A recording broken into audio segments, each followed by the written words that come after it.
C'était une de ces nuits où Axel était tellement plongé dans son labeur qu'il ne me prêtait même pas attention. Le repas se résuma à de longues discussions sans fin sur les nouveaux projets de la compagnie et une énième série de réunions interminables. Assise à la table, je me sentais comme si j'étais transparente. Si cette histoire vous a touché, n'hésitez pas à l'aimer, à vous abonner et à activer les notifications pour ne manquer aucune nouvelle vidéo. Depuis des lustres, j'étais dans cet état pour lui, c'était devenu une habitude. Pourtant, en cette soirée, une subtile vibration émanait de mon être, une sensation que je ne pouvais simplement pas négliger. J'ai frappé à la porte de mes pensées, le fils d'Axel né de son union précédente, mon beau-fils. En ce moment précis, une lourde charge pesait sur ma poitrine, mes prunelles, presque solitaires, se sont laissés entraîner par la douce clarté qui inondait le corridor de cette pièce. Il y a de cela quelques jours à peine, je refusais catégoriquement d'y songer. Pourtant j'ai cédé, chaque détail me revint en mémoire, il m'est ardu de l'avouer, même pour moi, mais ce qui advint en cette nuit-là abolit toutes les frontières qui nous séparaient.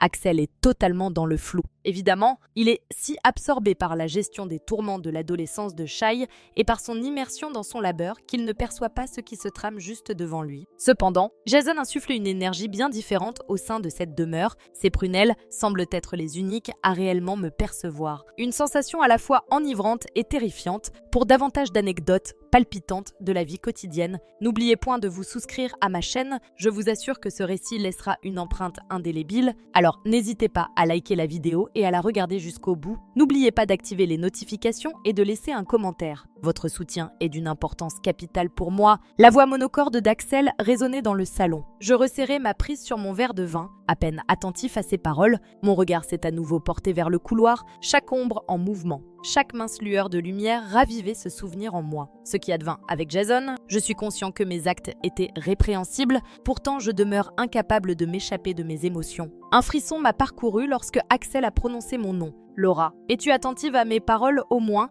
m'a-t-il interrogé en faisant résonner son verre sur la table. Je me suis tournée vers lui, arborant un sourire factice sur mes lèvres. « En effet, Axel !» répondis-je, mais mes oreilles restaient sourdes. Le seul bruit qui parvenait à mes sens était le rythme de mon propre cœur. Vibrant dans mes tympans, quelque chose s'apprêtait à basculer, je le pressentais. Une tempête s'annonçait dans cette demeure, et chaque fibre de mon être en était consciente. Lorsque l'orage éclata, tout changea à jamais. Axel ne cessait de discuter affaires, parcourant les documents dispersés sur la table, énumérant les spécificités d'un contrat tout frais ou d'une entente. Ses paroles murmuraient en toile de fond tel un chuchotement insignifiant et continu. « Chère Laura, saisis-tu toute l'importance que cela revêt pour nous ?» interrogea-t-il en me fixant intensément du regard. J'ai acquiescé d'un léger mouvement de tête, feignant de m'intéresser. Naturellement, Axel, je le conçois, mais en toute franchise, je n'en avais cure, je l'admets. La seule chose que je réalisais, c'était la profonde solitude qui m'habitait dans ce foyer. Une solitude qu'Axel n'avait même pas soupçonnée. Mon regard s'est porté de l'autre côté de la table, là où Shai était installée, notre jeune fille de 13 ans, innocente et heureusement ignorante de tout. Elle semblait si épuisée, ses paupières alourdies. « Viens, ma belle, il est temps d'aller dormir », murmurai-je tendrement. Shai murmura un bref bonne nuit à son père avant de se lever. Je lui ai serré la main, tandis que nous nous dirigions vers sa chambre pour l'aborder. J'ai délicatement repoussé ses cheveux en arrière, mon regard s'est arrêté sur son visage candide. « Que ta nuit soit douce, mon cher ange », murmurai-je avant de m'éclipser de sa chambre. Dès mon retour dans le couloir, le fardeau dans ma poitrine est réapparu, abandonnant Axel sous les éclats lumineux du salon. Je me suis dirigée vers ma propre chambre, mais dès que j'ai refermé la porte, cette culpabilité écrasante a refait surface. Mon souffle s'est hâté en découvrant mon reflet dans le miroir. Je fus pris d'un sursaut face à la contemplation de mon propre visage. Le fils de Jason, Axel, né de sa première union, âgé de 22 ans, dégageait une jeunesse pleine de force et de confiance, presque intimidante. Ce moment, il y a quelques nuits de cela, lorsque tout a pris son envol, résonnait en moi, malgré tous mes efforts pour l'oublier. Ce jour-là, Jason avait exprimé son désir d'aller à la plage. Axel, toujours absorbé par son labeur, se tourna vers moi et me lança. « Laura, pourquoi ne t'accompagnerais-tu pas de Jason? Tiens-lui compagnie. Je te prie, j'allais contester. Mais Axel m'a coupé. Cela te fera le plus grand bien, crois-moi. » Amène Shai à l'école, puis file à la plage. Il se pourrait que mon fils ait besoin d'un brin d'assistance. Jason, lui, se tenait déjà là, arborant un sourire narquois. Viens, Laura, si tu n'es pas partante, fais-le-moi savoir clairement pour que je puisse m'y rendre en solitaire, déclara-t-il. Mais la détermination dans son ton était plus évidente que jamais. Sur la route menant à la plage, une fois Shai déposé, Jason demeurait silencieux sur le siège passager, mais ce silence lui-même semblait chargé de tension. Sa présence, son parfum, cela dépassait mes capacités. Lorsque nous avons atteint le rivage, l'astre solaire trônait fièrement dans les cieux, sa chaleur chatouillait ma peau telle une pluie d'épingles délicates. Je déployais une serviette sur le sable et m'installais après avoir extrait la crème solaire de mon sac. Une lueur d'appréhension a traversé mon visage, ma peau délicate ne supportait guère l'astre solaire, quelques instants sans défense et déjà les brûlures apparaissaient. Jason ôta sa chemise avant de s'allonger sur le sable. Son dos puissant captiva mon attention, sa démarche décontractée était impossible à négliger. Peut-être devrais-tu songer à te relaxer. Laura, après tout, n'est-ce pas censé être comme une petite escapade? Me lança-t-il en me regardant en coin, un sourire moqueur aux lèvres. Qui est cet amour pour ça, mais me prélasser sous les rayons du soleil n'est pas vraiment ma tasse de thé, ai-je rétorqué avec sarcasme. Je me suis emparé de la bouteille de crème solaire que j'ai agitée entre mes doigts, conscient de devoir en enduire mon dos. En temps normal, Axel me prêterait main forte pour ce genre de choses. Je me suis volontairement détournée de Jason, cherchant à esquiver son regard. Mais sa voix m'a stoppé net. Si tu le souhaites, je suis à même de te prêter main forte. Offrit-il, sa voix posée, presque grave, portait en elle une lueur dans le regard. Une lueur qu'on ne pouvait éluder, point n'est besoin, ai-je répliqué promptement. Mais sous l'ardeur du soleil qui me chatouillait le dos, une indécision s'est emparée de moi. Finalement, avec un soupir hésitant, je me suis dirigée vers lui, fort bien, mais seulement mon dos. Articulai-je avec une précision méticuleuse. Jason prit place à mes côtés, un sourire moqueur effleurant ses lèvres. Il s'empara de la crème solaire, et lorsque ses mains effleurèrent ma peau, un frisson me traversa, ses doigts caressèrent ma peau avec délicatesse et assurance. Glissant harmonieusement le long de mon dos, mon souffle s'emballait à chaque geste de ses mains. « Il me faut m'aventurer plus en profondeur », murmura-t-il à voix basse, presque chuchotant. « Jason, cesse donc, tu as déjà trop poussé la limite », m'écriai-je, tandis que ma voix vacillait à mesure que ses doigts s'aventuraient plus près du bas de mon dos. Je me suis naturellement éloignée, mais il avait déjà pris du recul. « Entendu, entendu, je veille simplement à ta sécurité », déclara-t-il, affichant une décontraction excessive, une aisance déconcertante. J'avais comme le sentiment qu'il défiait les frontières de l'innocence. Lorsqu'il eut achevé, je susurrai une merci précipitée, puis drapai une serviette autour de mes épaules. Pourtant, même ainsi, l'ordinaire semblait nous fuir. Le regard de Jason pesait sur moi. Je le percevais nettement. Je m'efforçais d'éviter ses yeux. Cependant, le mutisme pesant entre nous devenait presque intolérable. « Laura » murmura-t-il après un instant. La manière dont il articula mon prénom résonna en moi tel un écho au plus profond de mon être. « Ta peau est délicate, n'est-ce pas ? Il te faudrait accorder davantage d'attention. Vraiment ? Comment un simple commentaire pouvait-il donc faire battre mon cœur de la sorte ?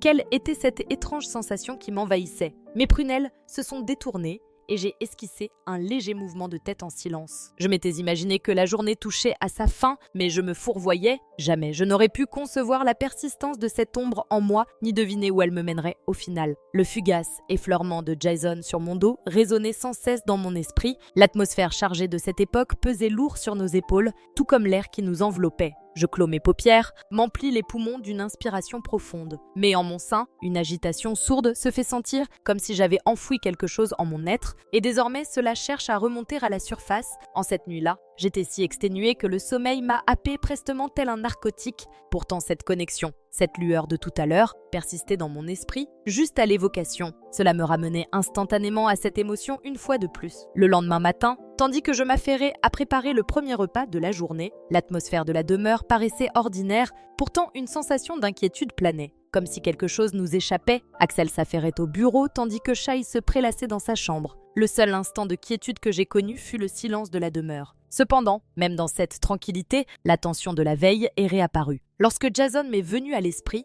une lueur de culpabilité m'a étreint l'espace d'un battement de cils. Tout à coup, un son s'est fait entendre au sein de la demeure. Ce fut le hurlement de Jason. Un cri strident de souffrance. Je me suis hâtée vers la salle d'eau, mon cœur tambourinant dans ma poitrine. Jason gissait au sol, tentant de retrouver son équilibre à l'aide de ses mains. Il avait dérapé sur le carrelage humide et la surprise se lisait dans son regard, tout comme la souffrance. « Jason !» ai-je crié prestement, me penchant à ses côtés pour lui prêter main forte.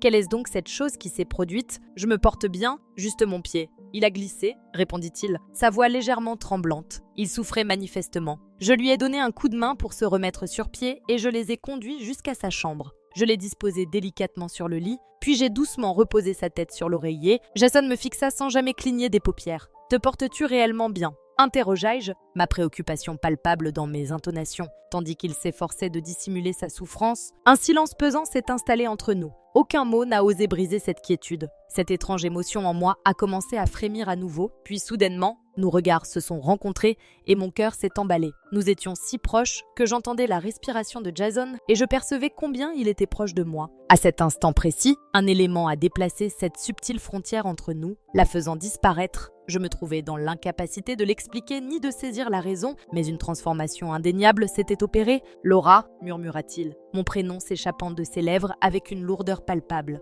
Pourtant, ses lèvres restèrent scellées. Pourtant, ses yeux en disaient long. Je demeurais dans l'ignorance des tumultes qui agitaient mon esprit. Je pressentais qu'il me fallait trancher. Mais l'immobilité me tenaillait. Durant un laps de temps qui m'a paru interminable, nous sommes demeurés assis en silence, figés par la force de l'instant. « Avance avec précaution, Jason », murmurai-je en relevant délicatement son pied pour l'examiner. Mes mains suintaient, mais il y avait en plus une lueur dans mes yeux que je m'efforçais tant de dissimuler, la culpabilité, l'excitation, la peur, tout gisait là, enchevêtré, et j'avais l'impression de m'y engloutir. Dès lors, je pressentais que les circonstances allaient changer, mais de quelle manière et dans quelle mesure ? Nul ne pouvait le prévoir. La douleur marquée sur le visage de Jason s'atténua, laissant place à une lueur singulière tandis que je pensais délicatement son pied meurtri. Mon cœur s'emporta dans le silence qui régnait entre nous. À cet instant précis, je prenais conscience que ce que j'obtenais de lui se résumait à de la chaleur, de la tension, et peut-être même à la forme de solitude que j'éprouvais depuis si longtemps.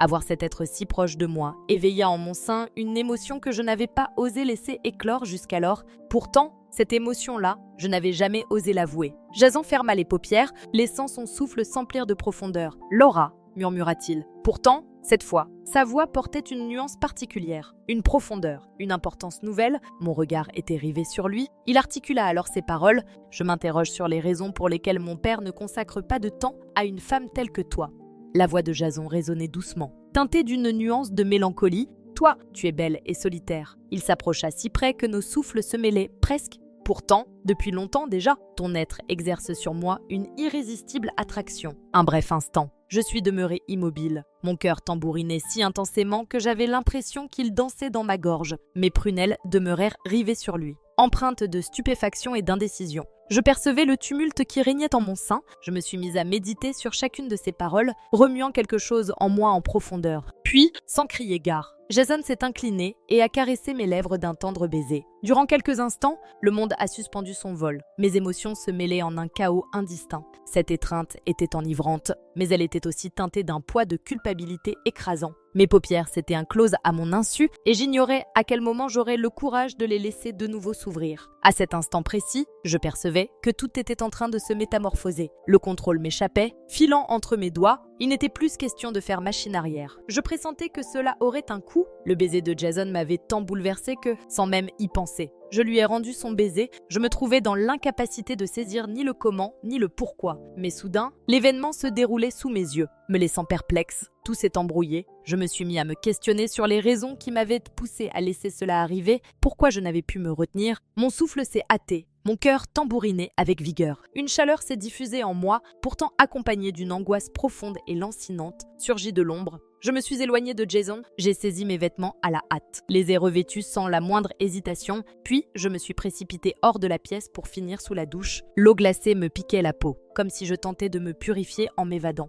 Ces brèves minutes, immergées dans l'eau glacée, m'ont profondément ébranlé. J'ai tenté de reprendre mes esprits, mais l'agitation intérieure persistait. Lorsque je suis finalement revenue dans la chambre, un calme étrange régnait, comme si le temps s'était figé pendant que je m'affairais en cuisine. Ce soir-là, j'avais le sentiment que je risquais de m'effondrer. Je m'efforçais de me concentrer, mais le néant et la culpabilité en moi ont tout éclipsé. Tel un éclair, le sens du monde s'évapora en un instant. Quel que soit l'effort que je déployais pour m'en détourner, mes pensées ne cessaient de revenir à Jason et à ce qui s'était déroulé durant le repas. J'étais tel un spectre, exécutant simplement les gestes, coquis. Il y avait comme un vide, une absence. mais je restais incapable d'en saisir la nature. Le néant en moi n'a cessé de croître, m'engloutissant tout entier. En cette fin de journée, je me suis faufilée dans le lit, aux côtés d'Axel. Pourtant, sa présence ne m'a pas procuré la quiétude recherchée. Je ne pouvais me résoudre à accepter ce qui s'était produit. J'étais envahie par les remords. Pourtant, en mon sein, s'entrelaçait un curieux sentiment que je peinais à appréhender. Pourquoi donc avais-je secrètement désiré que cela advienne à nouveau? Il m'était impossible de le comprendre. Je me vouais une haine pour cela. Cependant, je ne pouvais me résoudre à totalement repousser en arrière-plan ce souvenir. Cette émotion, je persistais à me tourmenter. Mais je ne pouvais nier cette attraction, cette pulsion de revivre cet instant. Je pressentais que c'était une erreur totale. Mais mes émotions et mes envies étaient si écrasantes, peu importe mes efforts pour les repousser. Je me sentais inlassablement attirée vers cet endroit. Aucun labeur ne me prêtait main forte. Mes pensées et mes émotions semblaient me dominer. Étendue, les yeux grands ouverts, je me débattais dans les méandres de mes pensées, tentant en vain de trouver le sommeil. Je me trouve bien embêtée quant à la manière de remédier à cette situation. Franchement, j'ignore si cela peut être rétabli. Mon esprit est en proie au chaos. Je me sens égarée, prise au piège entre mes émotions et ma raison. Je perds même foi en moi-même, car malgré tous mes efforts pour résister, je glisse inexorablement vers l'abîme. C'est pour cela que je te livre mon récit. Il se pourrait qu'une âme éclairée détienne la clé là-bas. Peut-être que tes yeux discernent ce qui m'échappe. Il se peut que tu aies déjà expérimenté une situation semblable ou que tu aies une connaissance qui l'a vécue. Je suis dans l'incertitude, mais je m'efforce de trouver une solution avant que le temps ne presse trop. Si jamais tu as des conseils à partager, si tu as déjà vécu une situation similaire ou si tu connais quelqu'un qui l'a vécu, je serais ravie d'en savoir plus. Et si rien d'autre, que cela serve d'avertissement, la solitude peut vous mener vers des contrées insoupçonnées, là où vous n'auriez jamais songé à vous aventurer. Ne vous laissez point emporter tel que moi. Avant que tout votre univers ne s'écroule, perçois ce qui advient, car une fois que tu as franchi ce seuil, il n'y a point de retour en arrière. Je vous suis reconnaissant pour votre attention. Exprimez vos réflexions. Appréciez cette vidéo et souscrivez pour davantage de contenu. Il me faut la certitude que je ne suis pas seule. Il arrive parfois que les trahisons les plus cruelles ne soient pas dirigées vers autrui, mais qu'elles se jouent en notre propre sein.